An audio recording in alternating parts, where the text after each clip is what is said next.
Hey, this is JC Rock and Metal Reviews. My name is John. I'm here with Brian again from AYBL Maine, and we're doing something different. Last time we did Metallica, but we're going to do something a little different today. We're doing our top 10 Radiohead songs.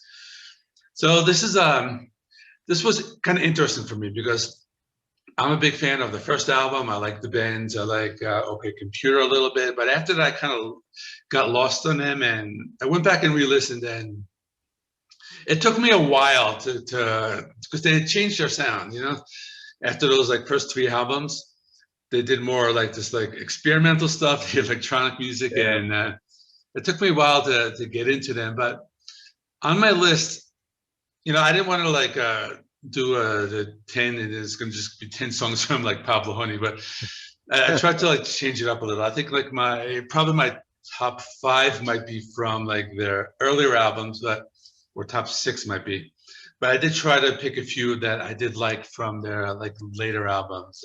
So I know. So you ready? You got Yeah, it's kind of the same thing for me too. I didn't get into Radiohead till like 5 years ago. Yeah. And then I've just played there was a song that was on my random playlist on Spotify that was from the bins, but I don't want to spoil it yet. And all of a sudden I'm going, wow, what did I miss out on this band? It's something. How did I miss these guys? And then I started going back and I did the bins first, which I'm glad I did because I think that's the most rock accessible album that they have. Yeah. And then I ran their discography in order after that. So it should be fun. Okay, so that's cool. I'll start. So yeah. My first one is They're There from Hail to the Thief. And this is a kind of an experimental album. I think it's one that probably not a lot of people like a lot, but I thought this was pretty cool. It just has this like kind of like this drum beat, almost like a tribal drum beat. And one thing about Radiohead, I really like the drums. It's kind of like they have like this, they kind of do their own thing, and I'll be talking about that later. But yeah, and I like the opening riff. It's kind of has like this grungy tone. So I know like this album and the albums around this time were kind of like experimental with like the electronic stuff, but this one had like this grungy riff. I like the kind of backing vocals on it, and this one did kind of bring back that like old rock sound like a little bit, but it still like retained that same sound from the album. So yeah, that's it. That's my number 10. Well, you stole my thunder here because number 10 for me is There from Hail to the Thief. And for the same reasons, I'm like, it was kind of that leftover track that they didn't use on Kid A. Yeah. I mean, it was more stripped back, and it never made Kid A. And then Nigel Godrich kind of like grabbed that track that was left over and he threw this drum beat to it and some guitar that kind of layered on top of that. Yeah. And then played it for the guys, and then they really liked it. And it's probably as close to that style of krautrock, I guess they call it. Yeah. That you're going to get that German style that kind of blends psychedelic rock and electronica a little bit. Yeah. So it's a nice melding. I really like the track for the same reasons you do. I just love this thumping drum beat that's going on, and the guitar just keep layering and layering and bringing you to this big, huge end. It's really nice. Nice track. Yeah. Okay. Yeah, that's cool. Okay, so my number 9 is going to be the national anthem from Kid A, and this album Kid A was very experimental. I think they kind of changed it up a little, like from OK Computer, and it was kind of like a tough listen at first. I had to like give the album a few spins to kind of like let it click. But this song I like because it has this bass line. It's just kind of a simple bass line. It's just kind of very memorable. Just kind of like pretty much the same like bass line that goes throughout the song. Has those cool like drums where they're just kind of like doing their own thing, and they're like, it's a cool beat, and then they're like crashing the cymbals at one point, and then they're like adding all these like strange like electronic sounds, or adding some jazz music, and it's kind of like really cool. It actually reminds me a little of that Beatles song like Tomorrow Never Knows, where they're adding like all these like the Revolver. Yeah, from the Revolver album. Yeah, there's the last song of the Revolver. They're adding like all these like different sounds, and you know, I did a Beatles video not too long ago, and actually supposedly Tomorrow Never Knows is like one of the first like electronic songs to like use samples. Yeah, I thought that was pretty cool, and that's what this reminded me of. it's just the more you listen to it, the more you like it, because there's all this like, weird like things going on, and it's a really good song too. Yeah, I didn't know. I mean, when I was running their discography, I mean, I was so in love with the Bends and so in love with OK Computer. Yeah. And then I ran into Kid A, and I just didn't know what to think. Yeah. It took, like you said, I think I was on my third listen before I'm like, okay, I think I understand what's going on here a little bit, you know. Yeah. Maybe I'm still off track. I don't know, but I also picked a track from Kid A at number 9, How to Disappear Completely. Yeah, it's another good one. I like the lyrics. I like the mood of it and the atmosphere of it and the lyrics. I know that this was a track that Tom York kind of wrote when he was talking with Michael Stipe from REM about how he escapes from all the noise of being famous and things like that. And I think this is my favorite track from Kid A. Just one of those albums where if I'm going to suggest to people that they get into Radiohead, that they not start with Kid A. Oh yeah. That they not start there, because if you start there, you're just never going to go back to anything else of theirs. So, but this is my favorite track from Kid A. How to Disappear. Okay, cool. So we're at number 8. Okay, so my number 8 is Weird Fish's Arpeggi from In Rainbows, and this is probably one of my favorite albums from their later period. Like this is a really good one, and I also like this album because I saw Radiohead live, and it was around this time 2012, and it was like right after this album came out. This was kind of like my introduction to like their newer stuff. Like I went to the concert expecting to hear like songs like Creep, which like they didn't even play because they don't like to play that song anymore. But the song of Weird Fish is Arpeggi. It's really cool. It has this like, again, Radiohead has this like fast drum beat with a lot of songs, and these like cool, like simple, like guitar riffs. Then they layer them on top of each other, like so. These clean guitars playing like one thing, another one playing like another song, and just it really creates this cool atmosphere. So I really like that, and I like the vocals. They have like this pretty cool like chorus on the effect in the vocals. I really like that part too. But this is a really cool song. It's the kind of song you got to kind of listen to a lot and kind of enjoy it after a while. Yeah. Yeah, In Rainbows in general, I think if people listen to it 2 or 3 times, they're going to be in love with the album. It's just, you don't realize how good of a producer Johnny Greenwood is, other than a guitar player, until you start listening to their latter material, especially In Rainbows. You're going, wow, this guy's great. He's great. Yeah. Number 8 for me is the lead-off track to OK Computer, Airbag.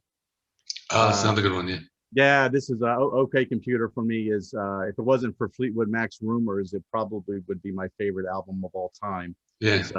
This track especially it's a great lead-off track. I mean, for an album that's kind of all encompassing about the perils of technology and where is this technology world taking us as far as humanity goes, and yet here's a track in which technology actually saves the life of Tom York, because he was actually in a car wreck and managed to walk away from the car wreck. Oh, okay. So it's a great track for that. I know that they tried to bring in some they're big fans of like trip hop and DJ Shadow, so they were trying to bring in stuff like he would do, like from his album Introducing. So that's why you've got this late mix of scratching and old hip hop styles of mixing toward the end of the track. It was very interesting. It's one of my favorite songs by them, and it's what a great way to kick off that album, which I think is the first 6 tracks on OK Computer are just, it would be hard to beat. I mean, you may be able to pull out a classic album and make a comparison, but I doubt anything post 1990 is ever going to come close to OK Computer. I just don't see it. Yeah, I know. Yeah, that definitely has a great album. Yeah. Okay, cool. So I'm at number 7. So this one is from the album Amnesiac, and it's I picked the song I Might Be Wrong. Yep. And this Amnesiac, another album, came at right after Kid A, and it's another one of those like experimental albums, kind of like hard to get into. You got to kind of like listen to it a lot, but it's really this is a little different song, but it has that like riff, whereas it kind of like they're playing. It sounds like an acoustic guitar. It almost sounds like southern rock, where it's like the doom doom doom, something like that. And I really like that riff. Kind of like carries the whole song through. Almost reminds me of that the riff from that song "Loser" by Beck from the '90s. Oh, yeah. You probably remember that one, yeah.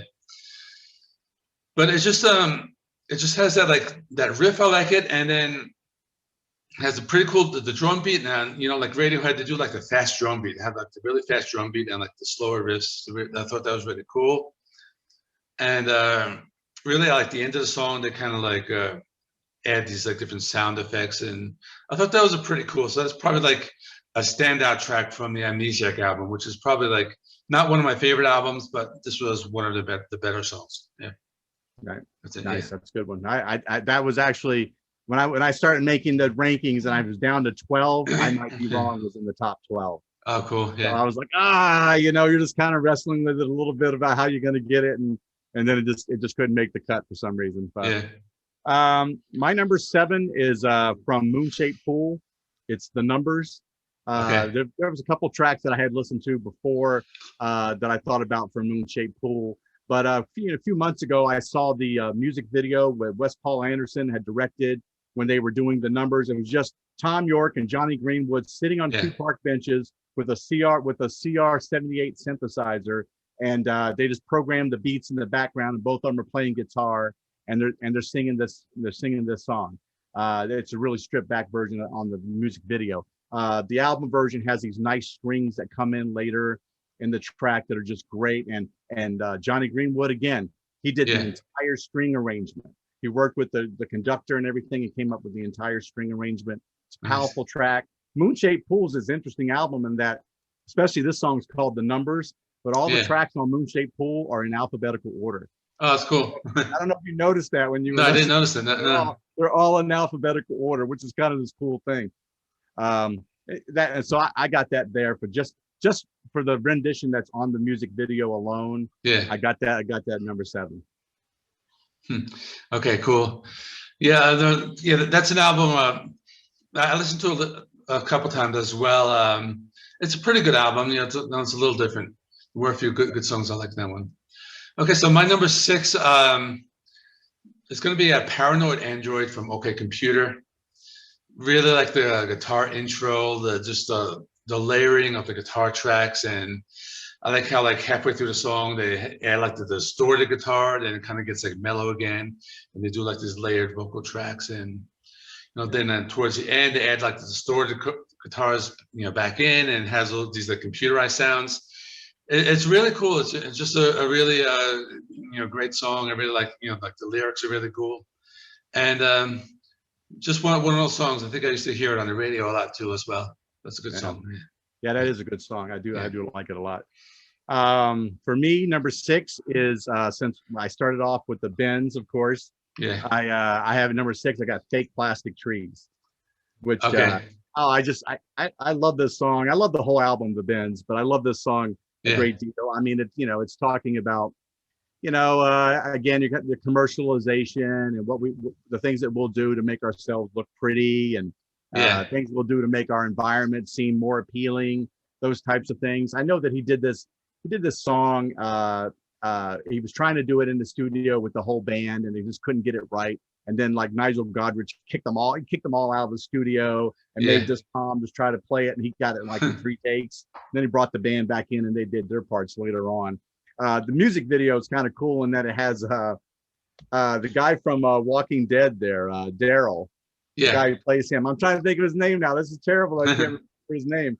But he's actually in the music video. If you look very closely, like in one of the music videos kind of set in the shopping market. If you look on in one of the aisles, it's actually him. Oh, cool. I'll have to look up again. That's so cool to see that's actually in his acting credits. And he was in the music video for Radiohead. But The Bends is such a good album, and Fake Plastic Trees is a really powerful song. People should listen to it. Yeah.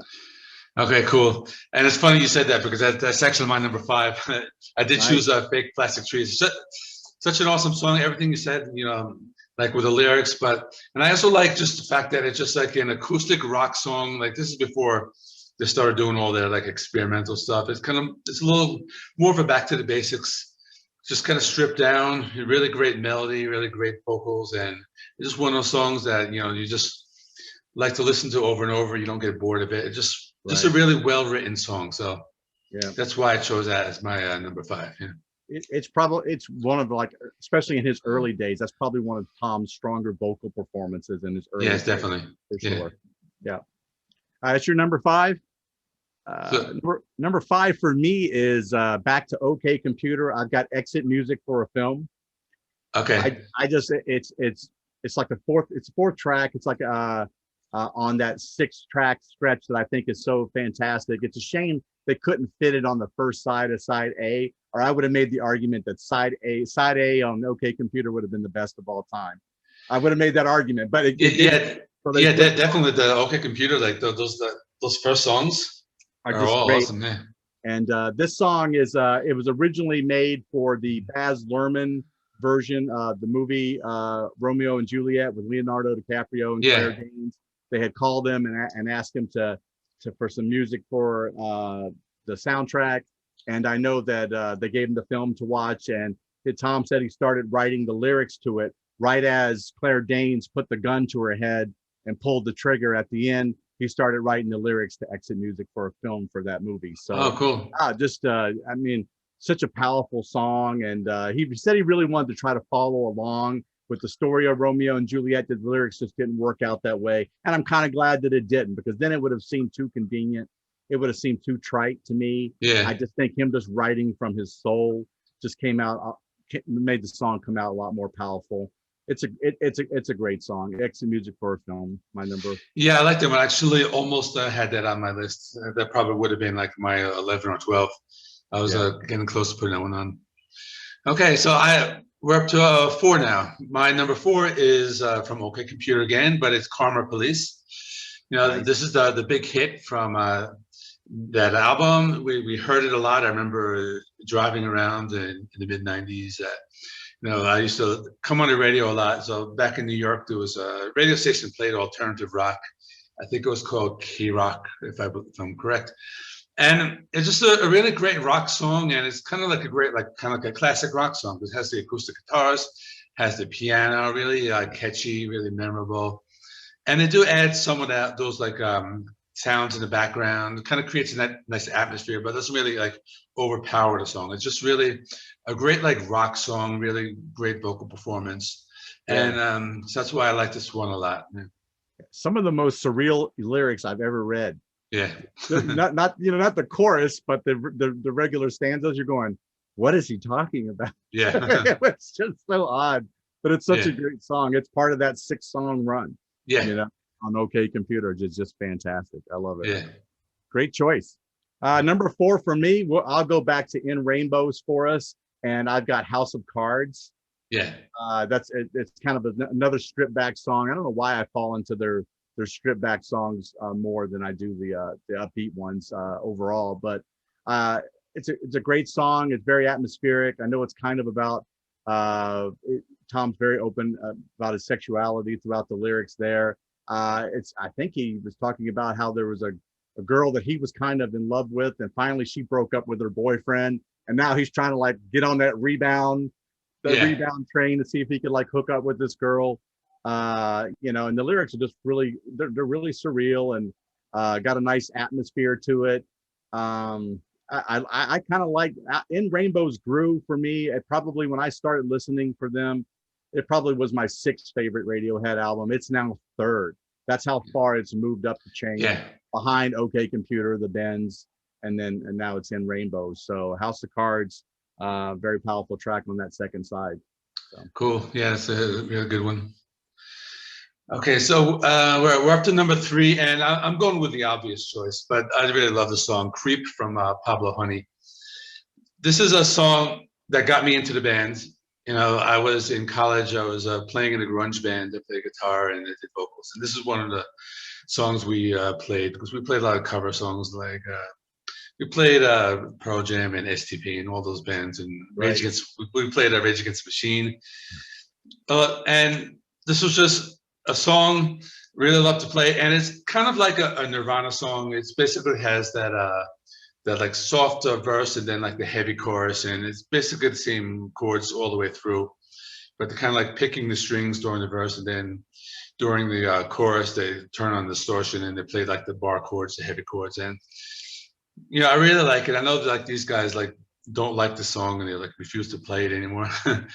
But it's cool, and this is one of those songs. One time me and my wife went out to a karaoke bar, and I chose this to sing, and during the middle of my performance, like the power went out, and I don't know if it was either a coincidence or they just like cut the power, because maybe I didn't sound. I probably was trying to go for the high notes and I didn't hit them, but it's actually hard. It's an easy song to sing in the beginning, but really hard like towards the middle, because he hits those high notes, those screams. Yeah, they're really hard to do. But this song is just one of my favorites. I don't get bored of it, so that's why I have it at number 3. Actually, I put 2 more that I put ahead of it because I think they're a little better songs, but that's my number 3. Yeah. I don't hate Creep. I know a lot of people hate on it. I know the band hated on it for a long time. I think in latter years, they may have reconciled with that song a little bit, realizing that they wouldn't have got to where they were at all had it not been at least for the popularity of this song. Oh, definitely, yeah. I think that they have to embrace it just from that standpoint. I don't mind the song at all. I mean, when you play it, it's one of those few tracks where just anybody from the 90s, even if they're not a Radiohead fan, they know that song. Yeah, that's the one song everybody knows. Yeah. Right. So it's fine. Yeah, it's fine for me. Number 3 for me is a song that didn't make OK Computer's final cut list, but it was on OK Not OK, which is like their extended album version, which is a shame, because I could pick 3 songs to come off of OK Computer, and I could add Man of War and I Promise and this track, and it would have been maybe the strongest album in history. But for some reason, those tracks were cut off of it. The other track was called Lift. And I think the band decided that they didn't want to have it on there because it did sound a little more like Britpop than it sounded like themselves. Yeah. And they weren't even though some people will put them in the Britpop category, they don't like being put in that category, which is a shame. If you get a chance to listen to Lift, it's got a very melodic tone to it. The guitar work is very solid. The bass is very solid. Tom's lyrics aren't like anything special or anything, but it comes across as a really nice song that I think that if they would have released that song, it would have been a commercial success, especially in the UK during the Britpop era, and it never did. So I encourage people who haven't heard that song, they should go out and listen to the song Lift. It's a shame it didn't make it on OK Computer. Yeah, definitely check it out. I have to go back and check it out. Yeah. Okay, cool. Yeah. Okay, so we're up to number 2, and I'm choosing My Iron Lung from the Bends. So really great song. It's a great album, the Bends. And this, again, is kind of like a grungy kind of song, but they do kind of incorporate some of their like experimental stuff, and really great bass line, really great guitar parts. And it has some of that like they kind of like they're kind of like starting to get into like where they're moving into like OK Computer, but they're still kind of playing songs from the style of Pablo Honey. So it's kind of like in the middle, and it's kind of cool. It also kind of reminds me of like a Nirvana song where it's kind of soft, but then it kind of gets like heavy at some parts. They kind of like gets crazy at some parts, like towards like the end. They have all this like this breakdown, and they bring all this like kind of weird, crazy sounds. Goes back to the original melody. So just one of those songs that I've always liked, from the Bends. Yeah, I like that song a lot. Basically because it takes off in an unexpected way about 2 minutes in. Yeah, like 2 minutes in, they're going, "What happened here?" All of a sudden, yeah, I know. It's like this. It's this really like mellow song, and then it's like that's what kind of reminds me of like those old like Nirvana songs where they just kind of like play really soft, and then it kind of like gets like it's really crazy and like frenetic, and then really great song. Yeah, that's a good choice. I like that song a lot. Number 2 for me is a song that I kind of started liking a little bit more recently. I've got Subterranean, Homesick, Alien, Yeah, it's a which good is one. the title, of course, is an homage to Bob Dylan's song. I like it because of it comes off of Paranoid in a nice Paranoid Android in a nice way. You Yeah, know, we're just talking about these space aliens and what they perceive of us, and then it comes into this Subterranean Homesick Alien that's got this really psychedelic space rock. They start experimenting with their guitar work a little bit more in that regard, and you can see how that track was going to take them in the direction they were going in Kid A, and then especially on the latter stuff that they've been doing. That I have a friend who calls it that beep boop sound. yeah, yeah. Everything starts to sound electronic in some way, but I like the space rocky psychedelic feel of that track, and it's really cool. It's probably the most interesting track on OK Computer for me now, and it's nice. It's segue right between Paranoid Android and Exit music for a film, so it's like that perfect fit for the song. Yeah, definitely. I like it. Okay, cool. Okay, so we're up to my number one, and this one might seem a little different, but I chose a Street Spirit Fade Out from the Bends. Really like this song. It's just slow, laid back, really great like vocal performance. I think it's like one of his best. Really like the guitars, just has the clean guitars. It just kind of like slowly like builds up and it moves. It's kind of like a simple song, just very well written, very memorable song, and that's why I chose it as my number one. It's just one of those songs that I could always listen to, and I like it more like every time I hear it. Right. It's just really great, really great vocal performance. Number one for me, John. You're not going to believe it. Our bookend tracks are exactly the same. I got Street Spirit because that was the song that was playing on that Spotify rotation list. Yeah. The first song I ever heard by Radiohead other than Creep was that song. And I didn't know I was by them, right? Because I'm just listening in the background and I'm hearing that nice guitar riff, from Johnny Greenwood. And I'm going, who the hell is playing that? And then I look and I go, that's Radiohead? I said, that doesn't sound anything like what Radiohead would sound like to me in my head. And I know that the lyrics, I mean, they talk about how they can't understand why fans like this song so much because the lyrics are so dismal. Yeah. They're talking about very dark elements of humanity and stuff. But I'm telling you, it's like if there's a song that I can play for somebody other than Creep and to get them to like Radiohead, I guarantee if I play Street Spirit for them, I could get them into the band. Yeah, it's just so catchy. It's just It is, and it's accessible. It's an accessible rock song. Yeah, that you could play for somebody who never really was into Radiohead and get them into Radiohead. True. Yeah, and it's cool. And like that, this wasn't really like one of their big hits. I mean, I think it was a minor hit, right? But I mean, it's such a really like good song. I'm surprised it's not like wasn't more popular. Yeah, but yeah, I'm really surprised it wasn't more popular. Maybe in the UK it charted better, but I know might have been. Yeah, United States maybe it got on the modern rock chart for a little while, but I mean I was managing the station during that time. I never really got any push from the record company to push this song. Yeah, and I don't think I ever remember hearing on the rock radio back then. So right. Okay, so that's cool. We're at the end, right?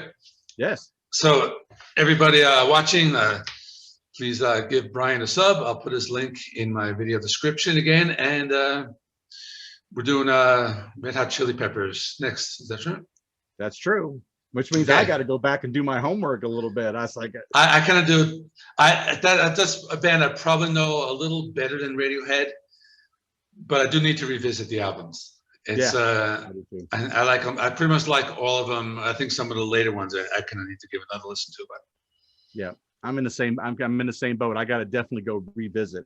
I mean, there's the hit songs from them that I definitely know, but I'd like to like dive a little deeper to make sure I'm not missing out on something that just maybe didn't get commercially pushed. Yeah. Okay. All right. So it's cool. It's everyone watching. Thanks for watching. We'll be back again. All right. See you guys. See you.